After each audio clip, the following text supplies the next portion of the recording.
Hello everyone, I'm Rahul. So today we are going to deal with the second part of the last chapter of the economic survey, that is climate change and sustainable development.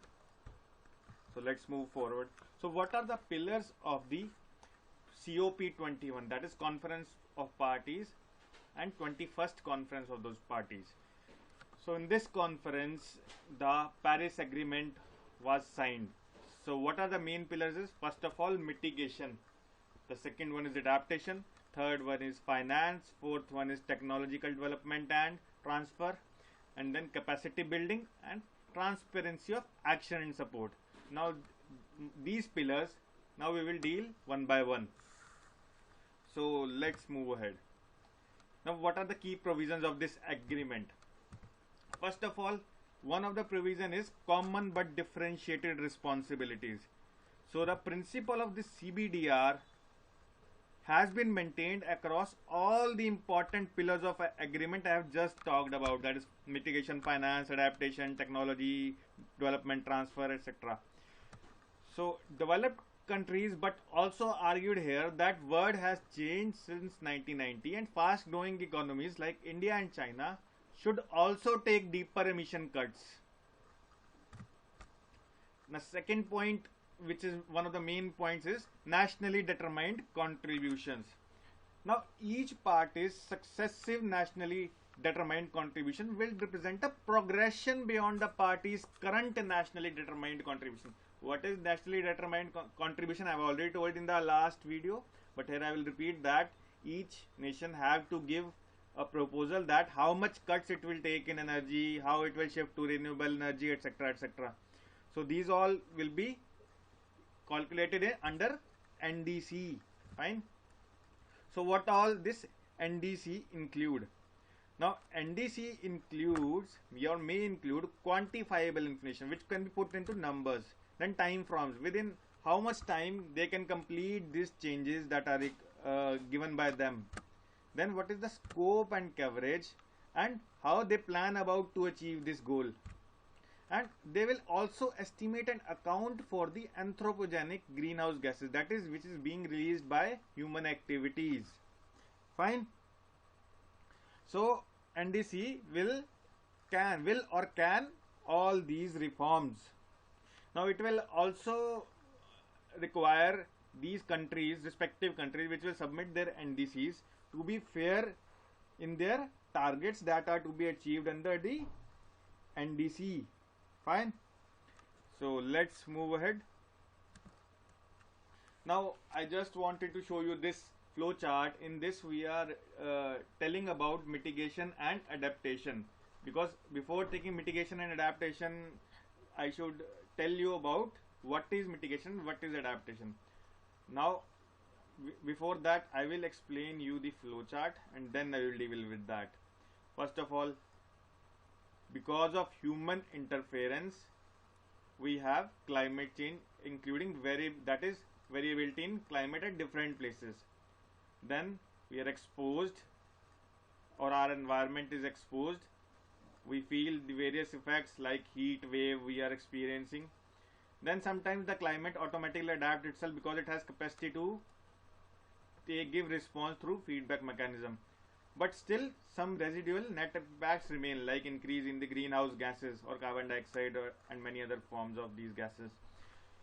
Then we want to prevent these through policy changes. What are these policy changes? One can be through mitigation and other can be through adaptation. Now what is mitigation? Mitigation is restricted the emission of GHG, greenhouse gases, from the GHG sources and also absorbing these gases into the sinks. Like what are these sinks?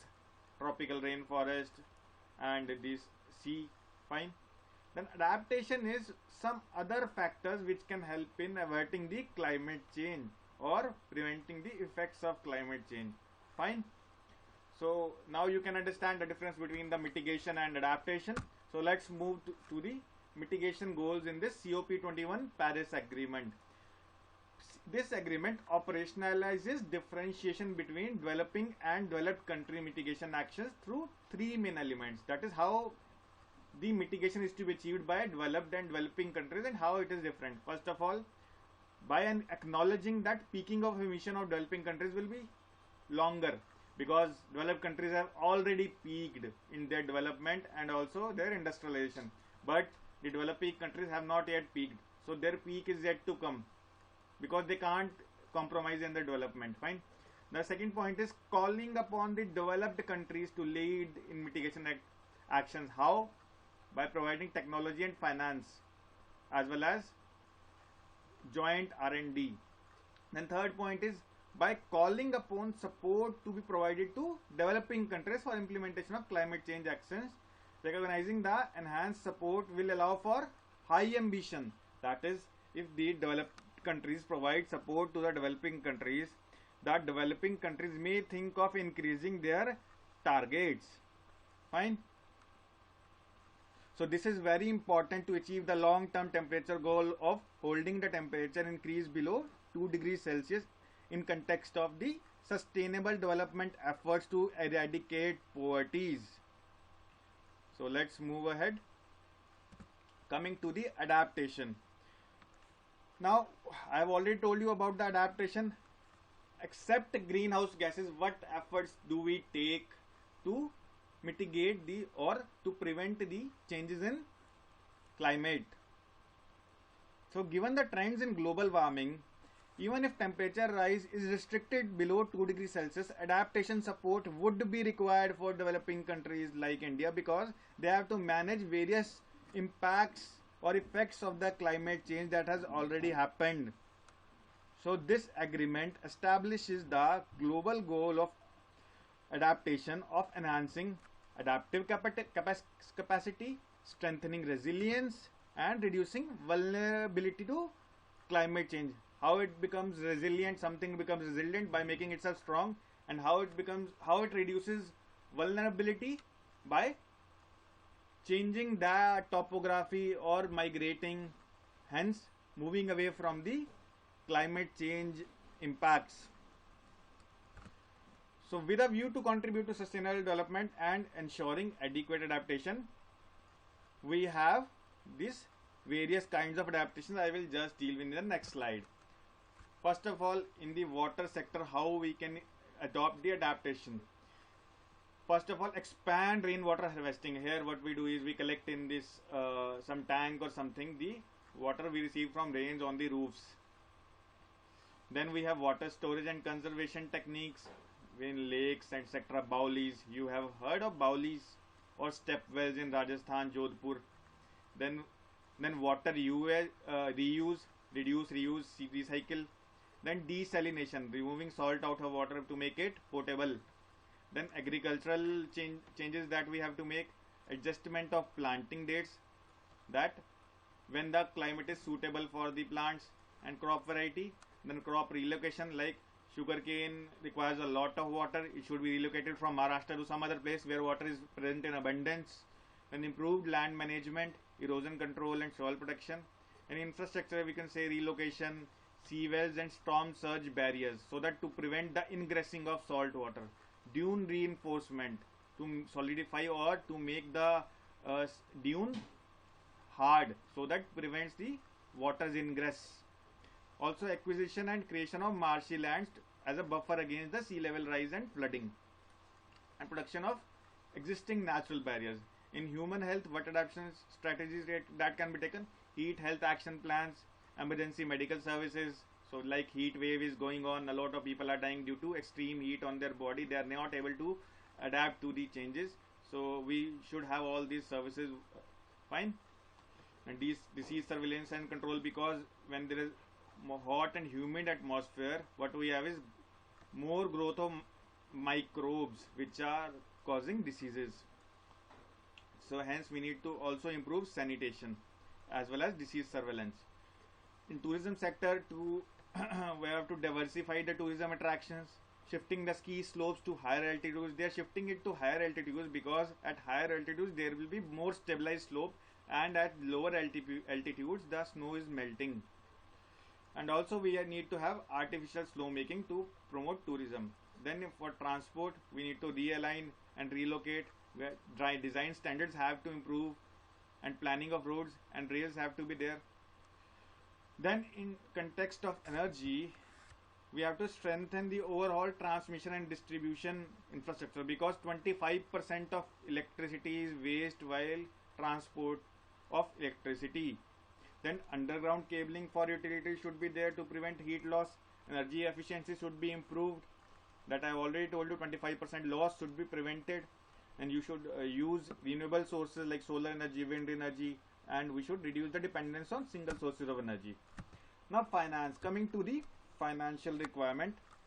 Now this agreement says that the developed countries should provide adaptation and mitigation finance to the developing countries so that they can introduce the changes that I've already talked about in adaptation and mitigation. Fine.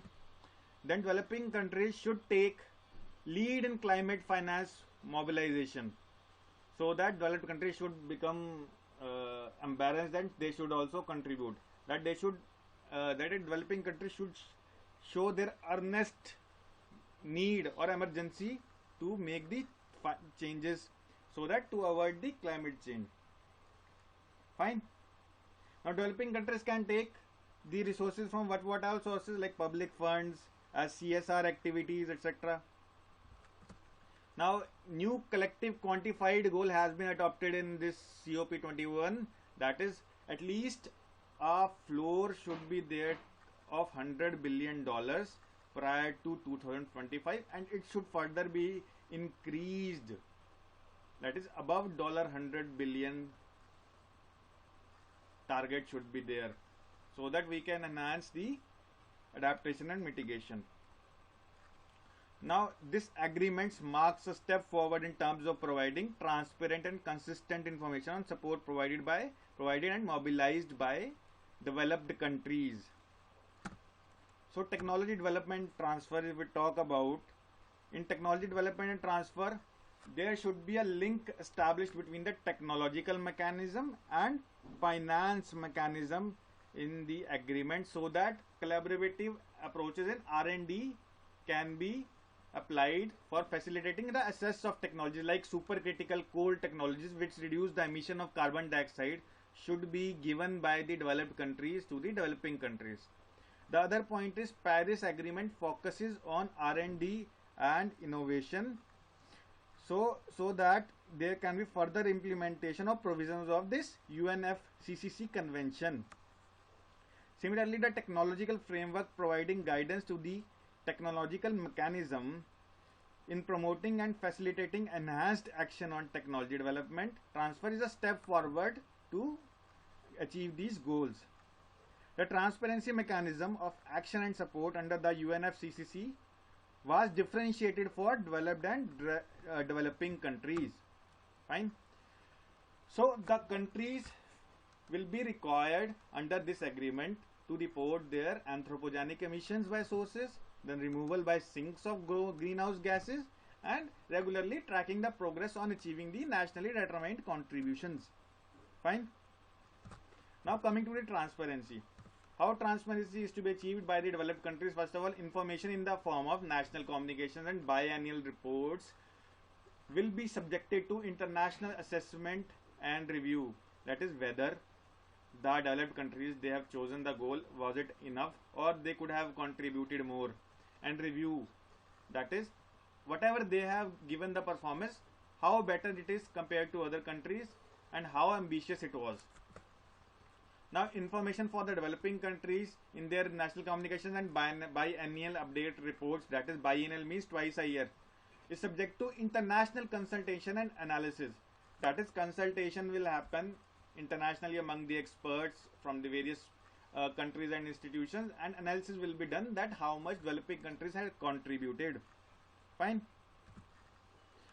Now due consideration will be given to the national capabilities, because China has suppose more capability than India, India has more capability than Bangladesh, and also circumstances will be taken care of, because like India has lot of people under poverty, or you can say many other countries are having low growth rate or GDP, so they can contribute less. If a country is suffering from more inflation, they can contribute less. So all these need to be considered. Fine. So coming to the next point of global stock taking. Now this agreement also establishes a framework for global stocktake to assess the collective action towards achieving the long-term goals of this agreement. That is, in 2023 there will be assessment of the collective action that has been taken till now. Then there is clear direction and positives for clean energy sectors, energy efficiency and green finance in this Paris agreement. Fine. Then there is focus on renewable energy sectors and signal for, which is a signal for clean technology development, that is without the emission of greenhouse gases or pollutants. Then developing nations may be pressurized to announce their peak emission year. This is very important because there is no mention that the developing countries will not be pressurized. It is a ambiguous condition, so they may be pressurized. And here also in transparency, if we talk about, there is not talk about that international assessment and review will be taken, but there is no conditionality of penalty, that is whether the penalty will be imposed or not on them. Fine. Now the Paris Agreement also clearly states in decision that under the aegis of UNFCCC, and it will come force only when 55 parties of the convention will 55 parties will ratify this convention, and then they have deposited their instruments of ratification, acceptance, approval, etc. Fine. Now the new transparency framework calls for regular reporting is an added obligation for the member participants of this agreement who have ratified it. So this is all about the pillars of the Paris Agreement. Thank you everyone. Please like, comment and subscribe to www.decipheris.com and please like our Facebook page.